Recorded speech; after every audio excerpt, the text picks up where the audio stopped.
5% for 4 months. Valuable FD.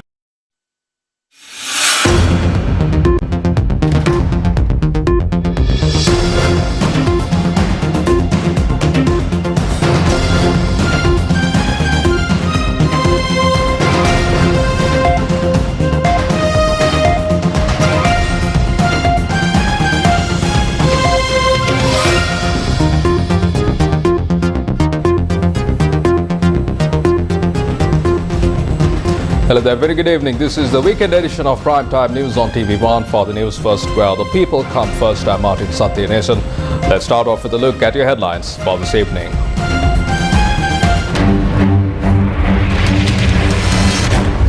Use of expired tear gas is illegal.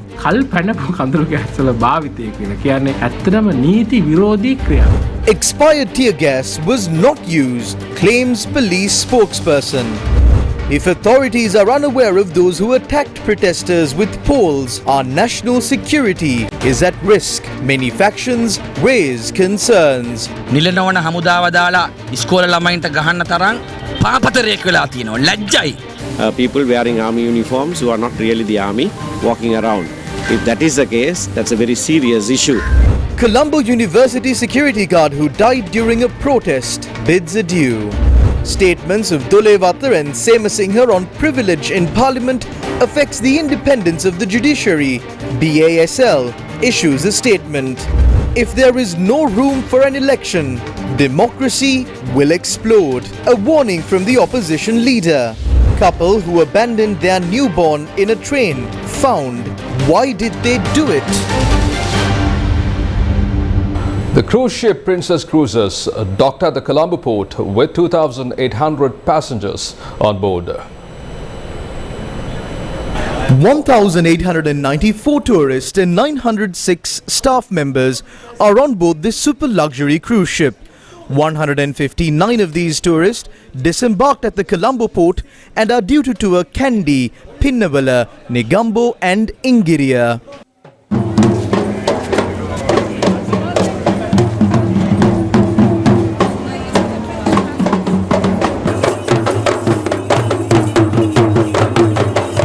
The cruise ship Princess Cruises is 294 meters long and 37 meters wide. The ship set sail from the Phuket port in Thailand and will continue on its journey to Dubai tonight. Many factions allege that the authorities have been using expired tear gas to disperse protesters. Is this allegation true? What effects will this have on the health of the general public? The allegation that expired tear gas canisters were used to disperse protesters in Sri Lanka began to come to the limelight, with many protesters falling ill after being exposed to gas and several other protesters even dying. A report prepared by the Centre for Society and Religion shows that the tear gas used by the authorities were expired. What is tear gas? There are two types of tear gas. They are CN gas and CS gas. CS gas contains chlorobenzalidine malononitrile, and that is the tear gas that is most commonly used. Chloroacetophenone is the other gas that is used. Chloroacetophenone කියලා මේකට CN gas කියලා කියන්නේ මේ ආකාර දෙක තමයි භාවිතා වෙන්නේ. Can exposure to tear gas result in the death of a person? Experts opine that exposure to tear gas could cause death or result in ailments that could affect a person for the rest of their life. These particles could affect people in two ways. Firstly, it could enter the soft cells in the eyes. The gas could also affect the cells along the nasal tract. This causes a lot of pain along the nasal tract. People can die of inhalation of CS gas.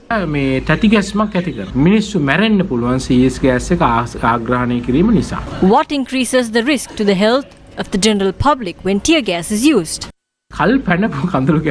Using expired tear gas is illegal. We cannot expect an expired can of tear gas to operate as a normal canister of tear gas. The rate of release of the CS gas could even result in an explosion.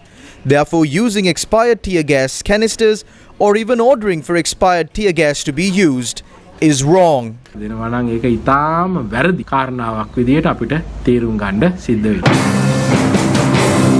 Is the police really using expired tear gas? The police spokesperson responded to these allegations. There is an allegation that the tear gas being used are expired. When a product expires, it does not give out the desired result. Tear gas canisters do not work properly after they expire. The officers who are working on these matters informed me that the police cannot get the desired result of controlling a crowd of protesters by using expired gas. Therefore, no expired tear gas canisters were used to disperse protesters. The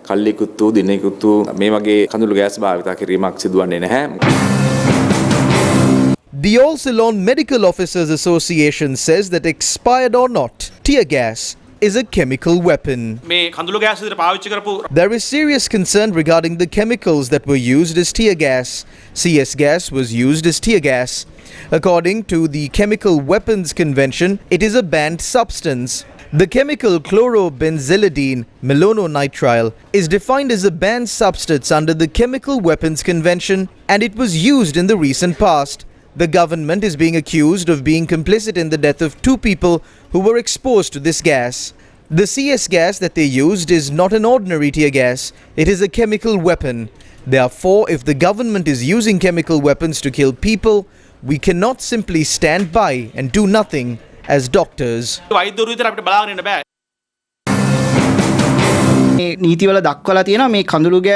The law states that tear gas can only be used as much as it is required. We saw what happened on television, and you cannot chase after people and attack them with tear gas. If tear gas is used and the crowd is dispersed, then they must stop using it. However, in Sri Lanka today, we see that protesters are being chased and attacked. They are trying to use it as a weapon. In the years 2016, 2019 and 2020, tear gas was imported to Sri Lanka without conducting any tests to determine their standards. There were also allegations leveled that protesters were attacked with poles by unidentified individuals who are said to be from the army. Army media spokesperson Brigadier Ravi Herath said that a digital forensic investigation is being conducted into the pictures of these individuals that emerged on social media. Although we attempted to contact the army media spokesperson on several occasions for a comment on the matter, he was uncontactable. This is an issue regarding national security. There are mercenaries who are among the groups that are attacking students who are on the streets demanding for democracy. These groups of mercenaries act like thugs. It's been several days since this incident took place, but the army and the intelligence units and even the police have not been able to identify the group that carried out the attack. These mercenaries are coming here with the full blessing of the people at the highest level of government. These mercenaries come from corrupt businessmen with close ties to the government.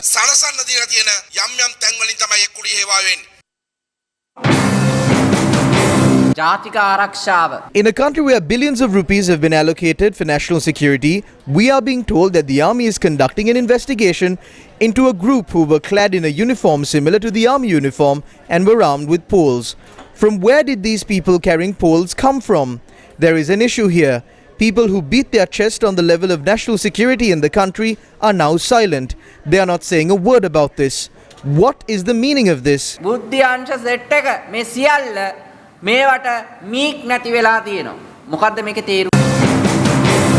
actions taken by the government to curtail protests was discussed on the political stage. Recently we saw on social media pictures and images of persons in army uniforms using long batons or poles from behind their shirts and beating up Kalani University students. From the government side, it was said that those were not soldiers from the army, but some others. I was immediately reminded of what happened in 2011 during local government elections. 5 of us MPs were present at a meeting in Alavati in Jaffna, and at that place also identical event took place. Army came with poles just like this, tucked away behind their shirts just like this, and beat those who came for the meeting. Are you saying that in and around Colombo there are people wearing army uniforms who are not really the army walking around? If that is the case, that's a very serious issue. So the government must come clean on this and admit that it is the army that did this. Secondly, the issue of tear gassing. Already 2 persons have died, a candidate and another security officer attached to the Colombo University. People don't normally die of tear gas attack. But these tear gases, we are told, these canisters had expired as way back as 17 years ago. If that is the case, then obviously these gases have now become poisonous, and those being used on people can cause their deaths too. So government is responsible for these 2 deaths. Government seems determined somehow to avoid holding the local government elections. If the army is saying that they don't know who attacked protesters with poles, this is a serious threat to national security. Because of the actions of these mercenaries and the army, 2 people died. We see these as planned murders. These can be identified as the crimes of a president who was rejected by the people in order to remain in power. ජනාධිපති රනිල් වික්‍රමසිංහ මහත්මයා Ranil Wickremesinghe thinks that he is going to be the president of Sri Lanka forever. He has fallen to a point where he is now using expired tear gas and other chemicals and even sending mercenaries to attack school children. This is shameful.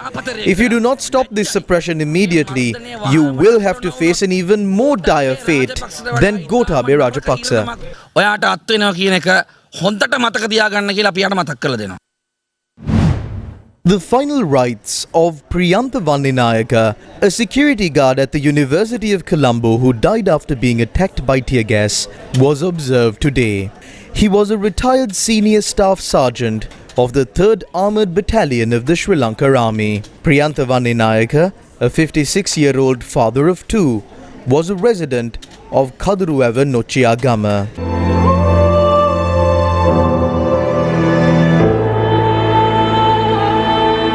He was a decorated soldier and was awarded several medals, including Purnabhumi, Utturu Nagenahira Sangramika, Yuddha Hamuda Swarna Jayanti, 55th Independence Anniversary, Rivirasa, and the Utturu Nagenahira Manushiya Mehayum Medal. He was handicapped after being hit by a mortar during the war and had since been working at the University of Colombo as a security guard.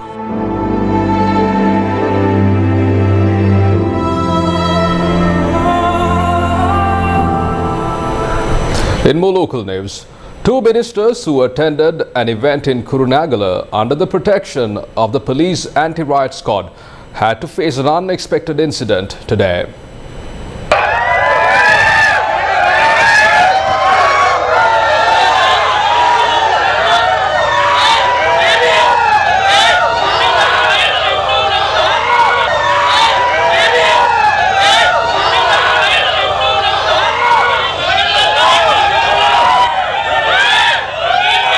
Minister of Buddha Sasana, Religious and Cultural Affairs Vidura Wickramanayake and State Minister of Livestock Development D.B. Herath faced this situation when the 2 came to declare open a cultural centre in Walpola, Bamunukotuwa in Variapola.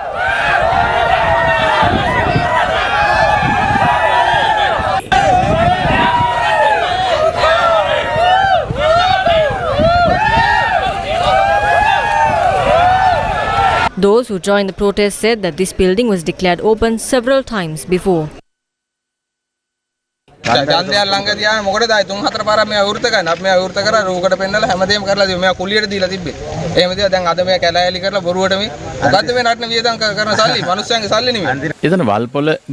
was not a single person from the Walpola village. They were all people who came from other parts of the country. When a minister who has done a valuable service to the country came to our electorate to give value to our cultural heritage, a group standing about 100 meters away started to shout. We see this as an insult to our culture.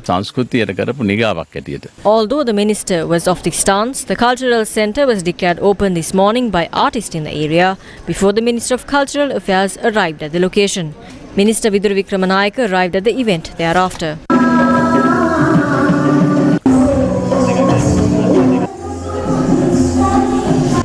The Bar Association of Sri Lanka raised concerns over the statements made by 2 MPs in Parliament regarding the interim order issued by the Supreme Court in the ongoing case into conducting the local government polls. The Executive Committee of the Bar Association of Sri Lanka said that statements made by MP Premanath Sitolawatta, MP Shehan Semasinghe and State Minister of Finance referring to an ongoing case in the Supreme Court pertaining to local authorities' elections constitute an interference with judicial process and undermine the independence of the judiciary in Sri Lanka. The BSL statement explained the independence of judiciary is a part of the intangible heritage of the people of Sri Lanka and all organs of the state must recognize that an independent judiciary is essential to ensure that justice be done between the citizen and the state and between citizens. The BSL statement added that it views any attempt to interfere with the independence of the judiciary as a serious affront to the rule of law and the rights of the people of the country. Such affronts to the independence of the judiciary will compromise the ability of the court to do justice according to law, irrespective of the parties. The statement concluded by calling upon the government to learn from the lesson of history and to refrain from undermining the independence of the judiciary in Sri Lanka.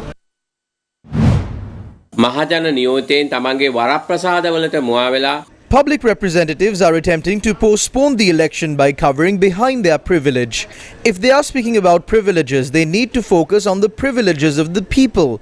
Also, why would we need a minister to tell us that we cannot hold elections in the country? If that is the case, there is no need to pay their salaries and maintain them. The reason for the current predicament of the country is because Parliament did not exercise their powers on public finance. Therefore, we do not need leaders in our country to tell us that they can't do it or that it is hard to do.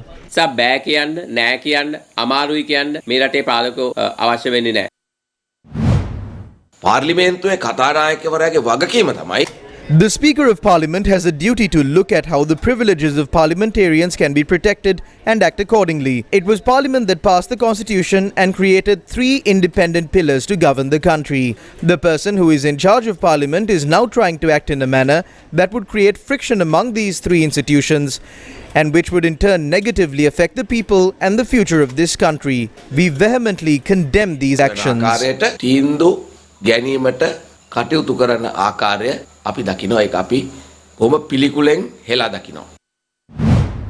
Opposition leader Sajith Premadasa paid homage to the temple of the sacred tooth relic in Kandy today. The opposition leader then called on the chief prelate of the Malwathu chapter, Most Venerable Tibbatuwawe Sri Sumangala Thera.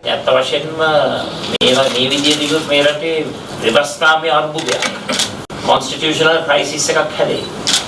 මොකද විධායකයේ ව්‍යවස්ථාදායකයේ අධිකරණය ප්‍රජාතන්ත්‍රවාදී ක්‍රමය තුල ප්‍රධාන කුරුක්තුන ඒ කුරුක්තුන සංවර්ණ සහ තුලන හරහා checks and balances සහ separation of powers ඒ වෙනම බලය දීලා තියෙනවානේ ඒ ආයතන තුනට.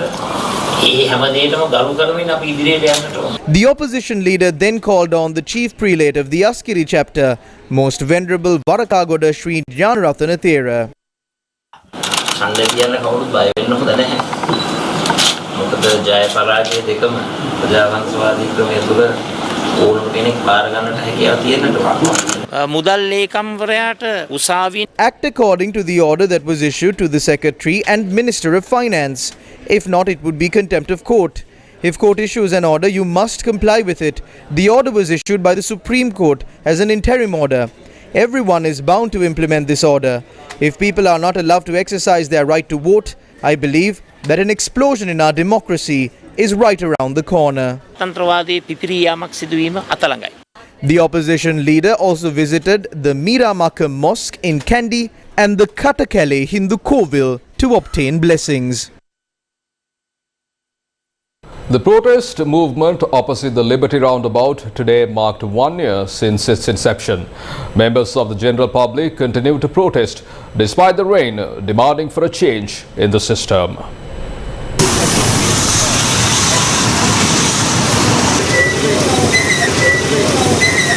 Last year around this time, people were here at this exact location, demanding for answers, demanding for a better country, demanding for a better economy.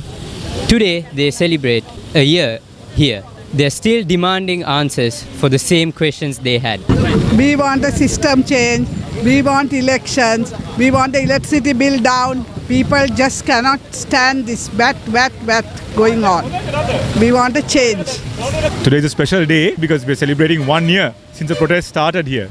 A lot has changed. A lot remains the same. So stop trying to fool the people. People want an election. The election is specified by law. It's already been postponed by 1 year. And now the Supreme Court has asked for it. Please have the election. If you all have done so much of work, if you all have done so much, if the country is in such a good state as you all say, there's nothing to fear. We started off last year, March 11th. So right under the Liberty Theatre, right under the shade, that's where we started with only 3 to 4 people. And then later we gathered numbers. Even after 1 year, we are still trying to continue because we don't see anything good. It's still not a solution. So we as common citizens, we see a lot of people struggling. Until we see something happening, we are standing. I'm here for democracy because I'm seeing that slowly fading away into a dictatorship. I'm here for the poor, for the needy, for the next generation and for the generations to come. A friendly cricket tournament organised by the staff of the Sri Lanka Podujana Peramuna was held yesterday. The tournament aimed at developing relationships among members and for their mental and physical development. 6 teams, including the SLPP Parliamentary Team, SLPP Education Team, SLPP Trade Union Team and the SLPP Youth Team, participated in the tournament played at the Palawatta Buddhadasa grounds.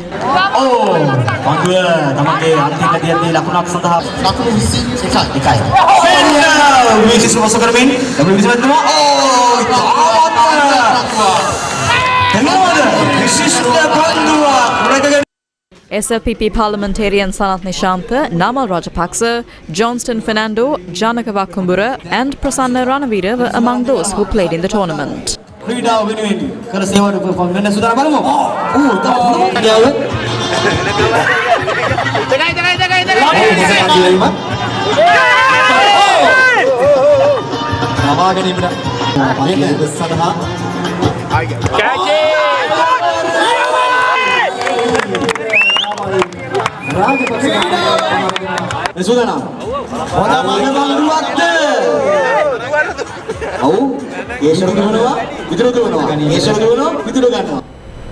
We'll continue with more local stories after this short commercial break. Stay tuned.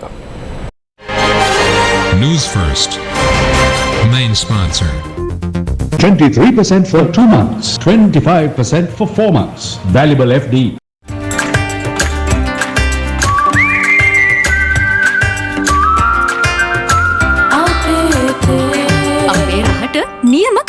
A trusted place for your fixed deposit. Valuable FD. 23% for 2 months, 25% for 4 months. Valuable FD, a symbol of stability. Welcome back to the news. The head of the Department of Political Science at the University of Jaffna, Professor K.T. Ganeshalingam, spoke about the reason behind the frequent visits by members of the American Intelligence Unit to Sri Lanka.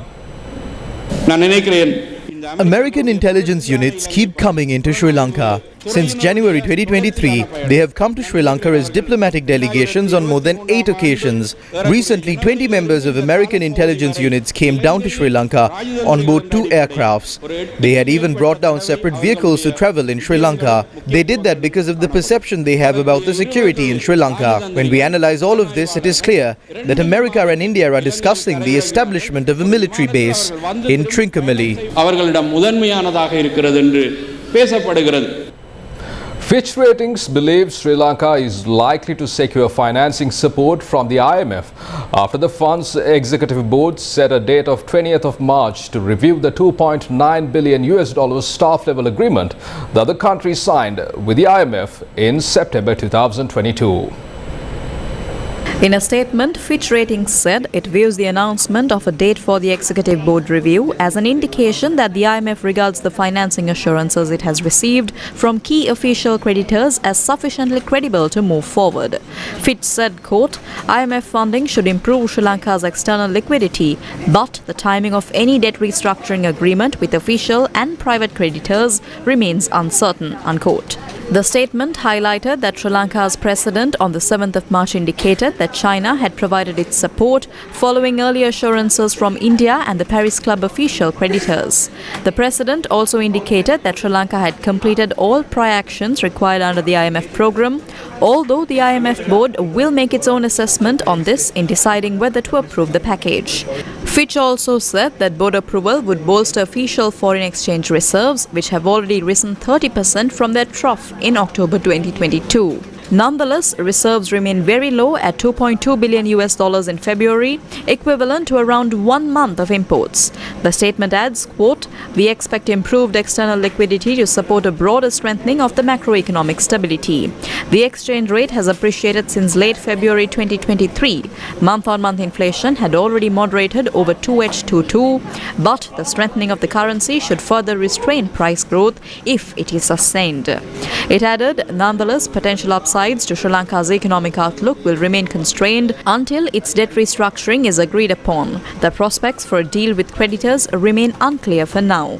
Fitch said it views recent developments as positive for debt negotiations, partly because they suggest the official creditors' financing assurances are consistent with the parameter of the IMF's program that seeks to return debt to sustainable levels. Fitch, however, said restructuring talks could continue for a long time yet. The parents who abandoned their newborn inside the toilet of a train have been apprehended. The parents were arrested by the Bandarawala and Koslanda police. Passengers and officials on board the Meenakaya train that was about to leave to Batticaloa found this newborn abandoned inside the toilet of the train. Police launched an investigation to locate the parents of the child. The duo was found based on a tip-off received. The father of the child was employed in Dehiwala. After discovering that he was to father a child, he had brought down the mother to Colombo. The child was born on the 25th of last month and had been abandoned inside the train. The suspects were arrested in Bandarawala and Koslanda. Deputy Director of the Lady Ridgeway Hospital, Dr. Santushita Senapati, said that the infant is in good condition.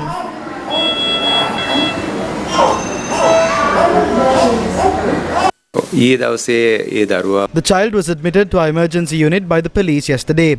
The child is receiving treatment at ward number 9. The child is in good health.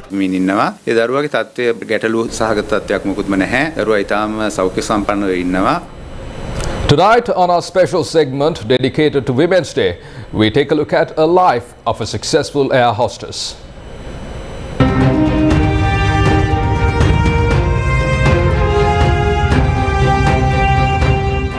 Rushika Seniviratna had a dream of a career in airport and aviation services. After achieving her goal of becoming an air hostess, Rushika continued her professional journey successfully. Her talent and hard work took her higher in her career, and today she is a consultant air hostess. All of us work on a roster. We should know how to manage our time and manage everything that we do according to that. As a mother and a wife, the biggest challenge I faced was to maintain a balance between my work and life at home. There are various issues that one can face during air travel. It could be a medical emergency or some other emergency. As a woman, you must know how to manage your time well.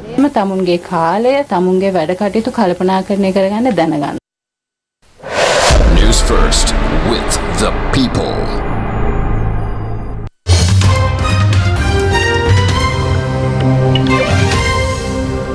Shifting your attention to international news, Iran and Saudi Arabia have agreed to restore ties and reopen diplomatic missions after a years-long rift that has fueled tensions in the Gulf and deepened conflicts from Yemen to Syria.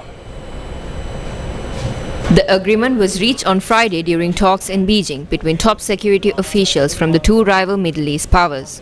The two leading Shia and Sunni Muslim powers in the Middle East have been at odds for years and have backed opposite sides in proxy wars from Yemen to Syria. Historically, Saudi Arabia, a monarchy and home to the birthplace of Islam, saw itself as the leader of the Muslim world.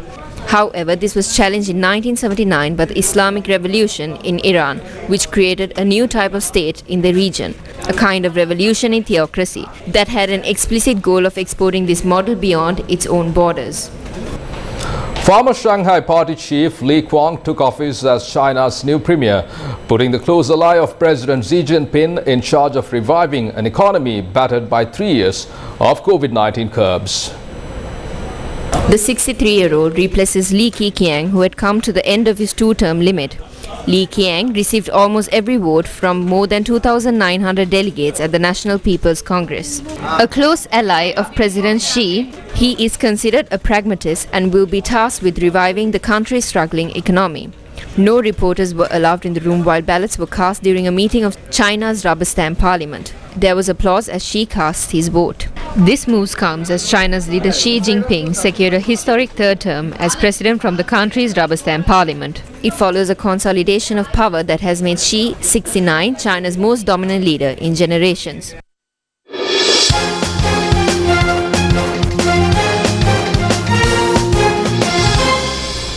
The cycle parade of St. Thomas's College, Mount Lavinia, organised in line with the 144th edition of the intercollegiate cricket encounter between St. Thomas's College, Mount Lavinia and Royal College, Colombo, was held in Colombo today.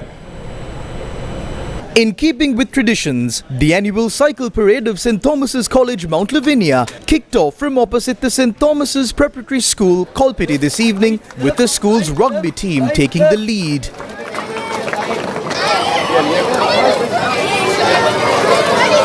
The spirit of the cycle parade lives on, and I'm very happy that this time there had been a restriction on other vehicles taking part in the cycle parade, and that is truly cycles that are here. This year's cycle parade was held after a hiatus of 2 years. The cycle parade was held in line with the 144th edition of the Royal Thomian Cricket Encounter, which is the second oldest uninterrupted intercollegiate cricket encounter in the world. The parade concluded after the group arrived at St. Thomas's College, Mount Lavinia.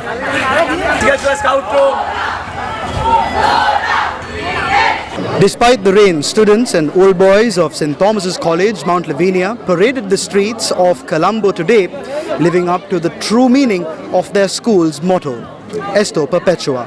This is the first time in 2 years, after a break of 2 years, that we were able to have a cycle parade, which is the usual thing that happens before the big match. But this year it's been a difference. We've had an evening one, and it's like a night cycle parade. We didn't have any vehicles. We wanted to be eco-friendly, get the boys on their cycles, right? And they've shown that there's still interest in cycling and not just getting into vehicles and coming and polluting the atmosphere. So they've done well. I don't know how many we had, but it was a long cycle parade, and we have concluded it here with a small celebration. And this is being done in honor of our team as we prepare for the Royal Thomian. This year, the Royal Thomian Cricket Encounter will be played on the 16th, 17th and 18th of March. Following the conclusion of the parade, the squad representing St. Thomas's College at the Royal Thomian Cricket Encounter was announced.